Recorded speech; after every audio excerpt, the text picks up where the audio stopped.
Hello everyone, welcome to our Leadership Lunch presentation. My name is Andy and I'm the Graduate Assistant for Student Activities. My co-presenters today are Joey and Christine from the Center of Leadership and Service.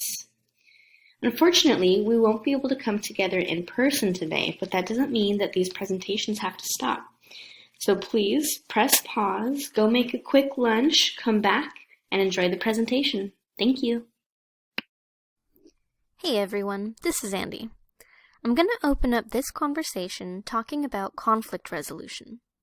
Those who have training in conflict resolution know how to diffuse a situation and reach an agreement that satisfies all parties. But first, what is conflict? Conflict, put simply, is the struggle between getting what I want and them getting what they want. Today, we're going to be talking about 5 different conflict resolution techniques. All of these are appropriate in different situations. The first technique is called avoiding. By avoiding the conflict, you essentially pretend that it never happened or doesn't exist. Some examples of avoidance include pretending that there's nothing wrong, stonewalling, or completely shutting down. When might avoiding be appropriate? One example I can think of is getting cut off in traffic. Should you follow this person so that you can tell them off? No, of course not. Just ignore it and go on with your day. It's not worth it. The second conflict resolution technique is called accommodating. Basically, this style might be viewed as letting the other party have their way. While this style can lead to peacemaking and moving forward, it can also lead to the accommodator feeling resentment toward the other party. When might accommodating be appropriate? Well, when the issue is incredibly important to the other party, but you don't really have a stake in the fight, accommodating might be the easiest and most time efficient. The third conflict resolution technique is called dominating. In this situation, you are essentially competing with the other party and you'll do anything to ensure that you win the battle. The fact is, a competitive approach offers short-term rewards, but in the long term, the effects can be detrimental to your relationship and to your ultimate goal, whatever it may be. People who constantly use this style are often seen as tyrants or bullies, and are perceived as only being interested in getting what they want. When might this be appropriate? Well, dominating can be appropriate in a situation where a decision must be reached immediately and there is no time to reach a consensus. For example, when firefighters respond to a scene, there isn't time for a long discussion to be had. When there are lives at stake, a decision must be made immediately. The fourth conflict resolution technique is called compromising. Compromising is a big step toward conflict resolution, and it happens when both parties look for common ground. You agree to negotiate larger points and let go of some of the smaller points. This style expedites the resolution process. Can you think of a time when you've used this style to reach a resolution? The fifth conflict resolution technique is called collaborating, and it is the gold standard of conflict resolution. Collaboration plays a major role in conflict resolution and requires a lot of patience and consideration. Collaborating with the other party involves listening to their side, discussing areas of agreement and goals, and ensuring that all parties understand each other. Collaboration requires thinking creatively to resolve the problem without concessions. Collaborators are usually well admired and respected. When might you use this technique? This style is most appropriate when you have a large amount of time to spend debating and working towards a positive solution that will benefit everyone, including yourself. Before I hand it off to Christine, I want you to think about a conflict you've encountered and think about the way that you resolved it, successfully or not. Thank you. Thank you, Andy, for sharing those different ways to address a conflict. Hey everyone, my name is Christine Cross and I am the Leadership Graduate Assistant in the Center for Leadership and Service. And today I'm going to be talking about a couple different things. I'm going to start off talking about collaboration, then go into what are the different causes of conflict, how to create a collaborative environment, and then what do you do when conflict management goes wrong.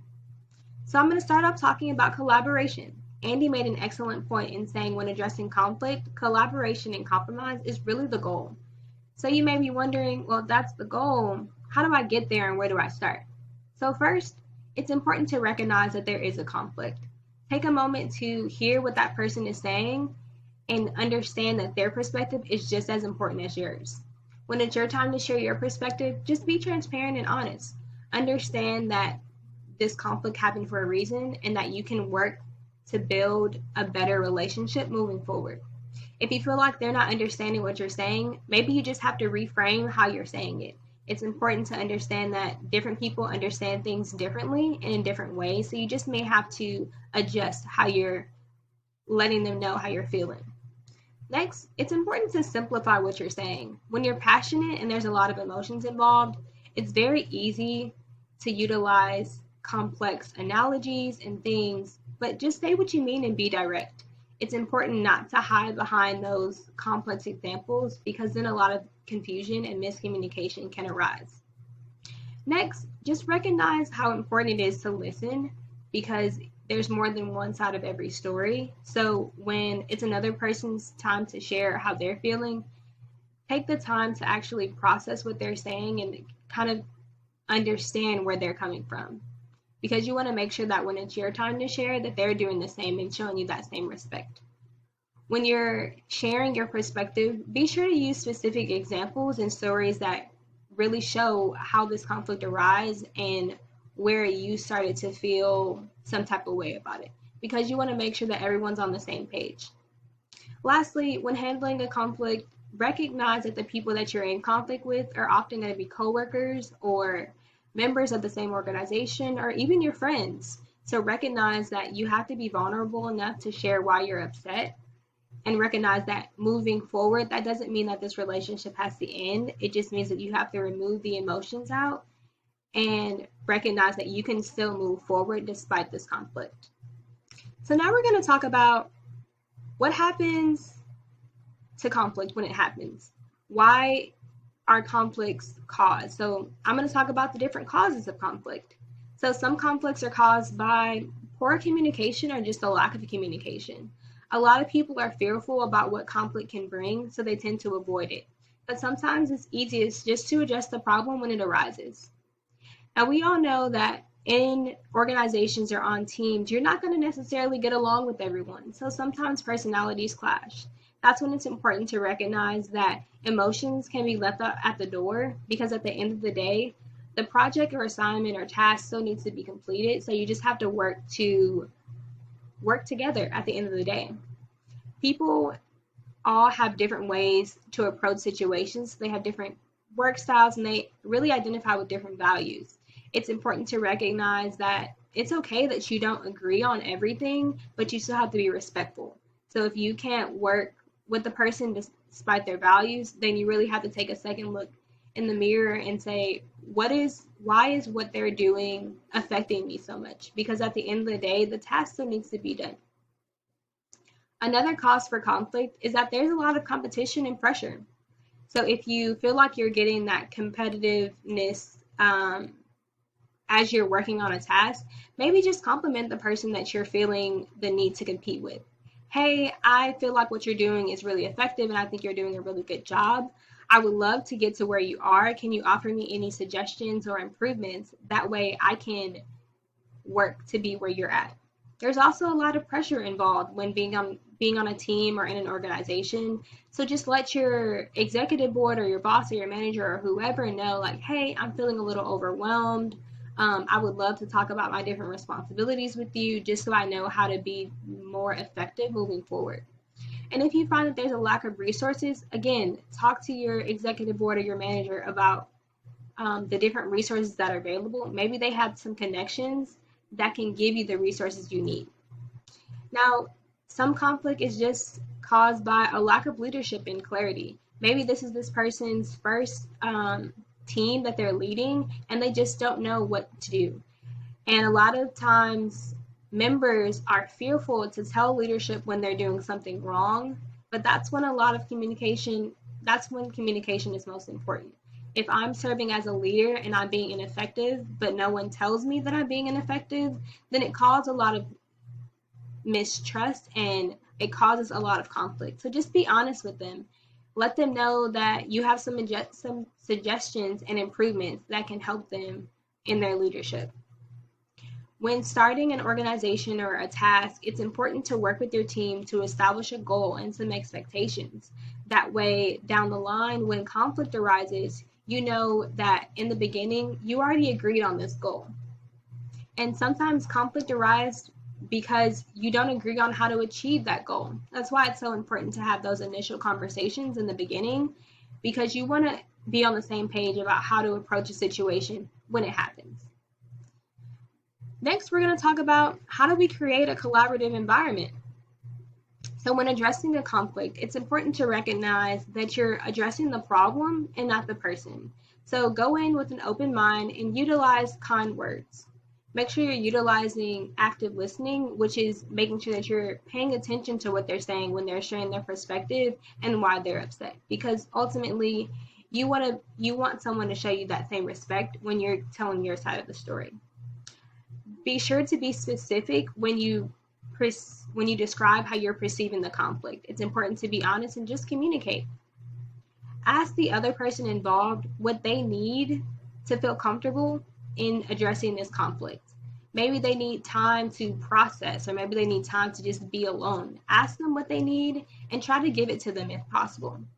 This is also a great time to share what you need to address the conflict and what solutions and ideas you have. This is a perfect time, once you both sides shared your perspectives, to come together and brainstorm to come up with different solutions. If you can't come up with a compromise on the first round, maybe take a few minutes or an hour or so to think about additional ideas and then come back together and see where you can move forward. Ultimately, this should help you solve the problem, but we recognize that some conflicts are multifaceted, so it's important when you feel emotions and you feel like the conflict is possibly coming back, just go through these same steps and it'll help you to address that conflict. Lastly, I'm going to talk about what happens when conflict management goes wrong. So ultimately, ineffective conflict management could result in a few things. It can result in a lack of motivation. It could cause people to leave the organization or the team. It could cause a lower morale. It could really reduce productivity. And ultimately, these are all signs of destructive behavior. So this term defensiveness is something that can be seen as a warning sign that conflict is either here or it's going to be approaching really soon. So before I go into too much detail about what defensiveness is, I'm going to share this little GIF that says, "I'm fine, everything's fine," and Joey is going to lead off the conversation on defensiveness and where do you go once you get there. So thank you so much. Thanks, Christine. Hey, everybody, this is Joey, also from the Center for Leadership and Service, and I wanted to wrap up today's presentation by talking about defensiveness and what does defensiveness mean to you? So before we go forward in the presentation, go ahead and pause the video to reflect on this before we move forward.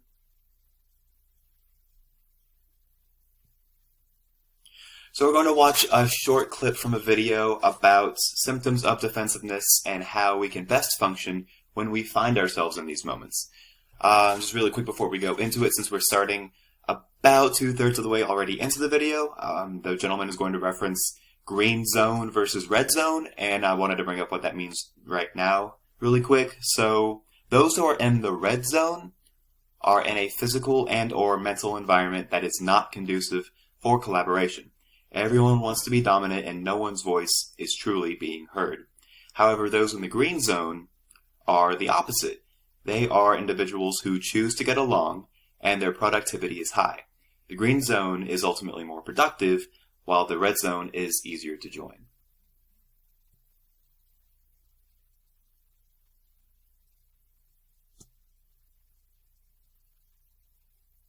Study made a huge difference in Professor Jackson's class. His midterm is absolutely legendary. So, of course, and then create your own early warning system. Now, we've come up with a list of about 50 different signs of defensiveness, but these are just a few of the more common ones. So take a look at this and see whether any of these look familiar to you. If if you don't see your favorites up there, or even more importantly, if you happen to be sitting out in the audience right now thinking to yourself, well, I don't really get defensive. Let me suggest to you that you are probably in complete denial or overly medicated, because defensiveness, this is a human condition. So if you're one of those few people on earth that thinks they don't get defensive, when you go home tonight, I would suggest you ask your spouse or your kids. I've found family members to be remarkably willing to help out on this task. Usually very accurate, too. So your job is to figure out what your specific signs of defensiveness are and then create your own early warning system. Then when it tips you off that you're getting defensive, here's a few things that you can do that can help. Number one, acknowledge to yourself that you're getting defensive. Now that may not seem like it's a big deal, but if you don't notice it, you won't take any other action. Number two, do whatever you can do to slow down your physiology. Maybe take a walk around the building and get some fresh air. Or if you're trapped in a meeting, just take a few deep breaths. Number three, pay attention to your self-talk. If you're engaging in negative self-talk, consciously try to turn it into something a little more positive and a little less toxic for you. Number four, create an action step that is directly related to whatever your sign of defensiveness is. So, for example, if your sign is flooding with information to prove a point, maybe your action step would be just to be quiet for 10 or 15 seconds. Just zip it up. If it's high charge of energy in the body, maybe it's take a few deep breaths or visualize some relaxing scene. If it's a sudden drop in IQ, do something that's going to buy you a little time to let your thinking process catch up with the rest of your body. Maybe hang out in the restroom for a few minutes.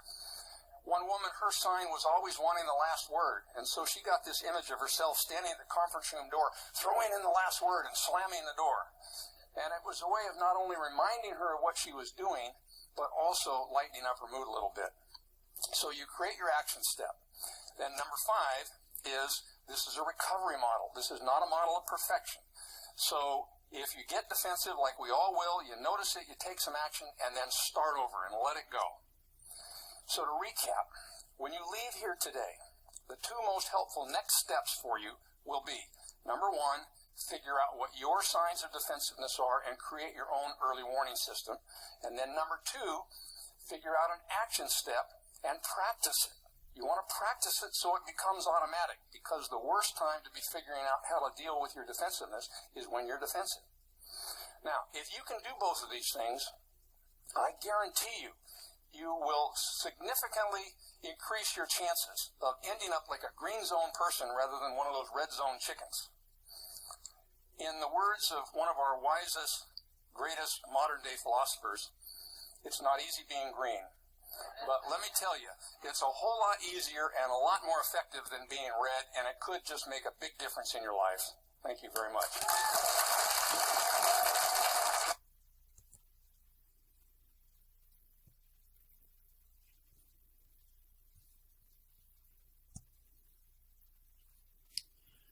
Alright, so just like the gentleman in the video was talking about, defensiveness is a perfectly normal and natural survival instinct. Our minds are made for us to survive at all costs. It's going to do whatever it thinks is best to keep us alive and for us to survive.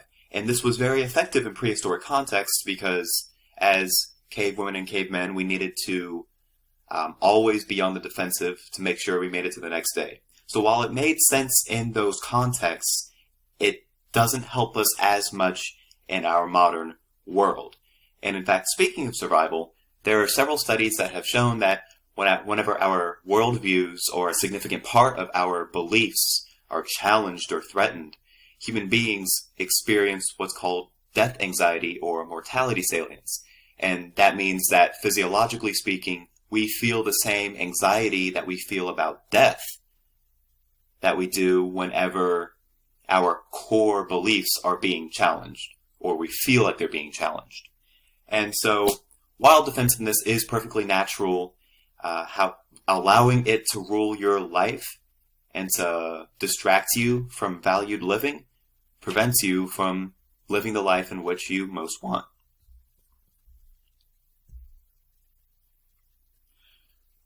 So, one example of an action step is to follow the model that he gave in the video, and that is to acknowledge whenever we find ourselves in a moment of defensiveness, to slow down and really be present in the moment, not to be distracted about what we need to say or hooked on what something had said several minutes ago, just be present in the moment. To check our negative self-talk, because it can be easy to shame ourselves for getting into a defensive mood, especially once we become better at recognizing our own defensiveness. But ultimately, we shouldn't let ourselves get caught up in this self-shaming for a number of reasons, but mostly because it will distract us from behaving authentically. 4, create an action step. Figure out some kind of plan that will help you, an individualized plan that will help you move forward despite moments of defensiveness. And number 5 is start over. Just go through these steps again and again as often as you need. Because just practicing this only once in only one situation will not lead to mastery. And so one example of an action step is to write down and reflect upon values which matter the most to us. In fact, writing and reflecting on our most important values can reduce defensiveness and lead to the same feeling that people experience whenever we feel love. So here's a list of values, just a really long list. You might see some values that overlap with each other, and some of you may even identify with all of these values on this list. You might think that they're all very important. Regardless, it's best to always prioritize our values so that we can be as focused as possible on what matters the most to us. So go ahead, pause this video, look over this list, and I invite you to pull out your phone or take out a piece of paper and write down your top 3 values. So go ahead and take some time to do that.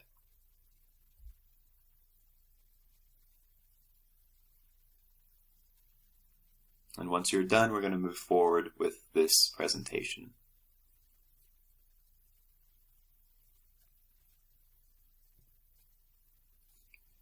All right, so to wrap this up, going forward, having this list of values will serve you several purposes.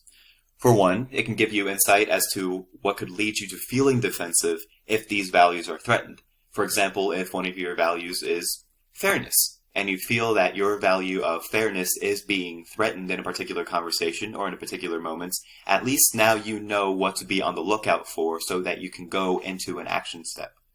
Number 2, it can provide relief from the negativity that often surrounds defensiveness whenever you remind yourself about these values and remind yourself of times at which you've acted most authentically according to them. It can provide a great sense of relief and mitigate some of that self-shaming that we were talking about earlier. And number 3, it reminds you to act on these values authentically. It reminds you of what matters the most in your life, what you want to stand for ultimately, which can prevent you from acting on them out of fear or out of defensiveness. You can act on them authentically. And so this is just one example of an action step that you can do for the future. And as we depart today, I encourage each of y'all to come up with a system that works the best for you whenever you become defensive. Thank you for your time and have a great day. All right, folks, this is Andy again, and I wanted to provide just a quick recap. We started off talking about the 5 different conflict resolution techniques. Those were avoiding, accommodating, dominating, compromising, and the gold standard of collaborating. Then Christine took some time to talk about how to create a collaborative environment, and she also took a dive into the different causes of conflict. Joey finished off the presentation by talking about what gets in the way of collaboration, defensiveness. He talked about the importance of being aware of what makes you get defensive. We hope that you were able to get something out of this presentation, and thank you so much for joining us today. We'll see you next time.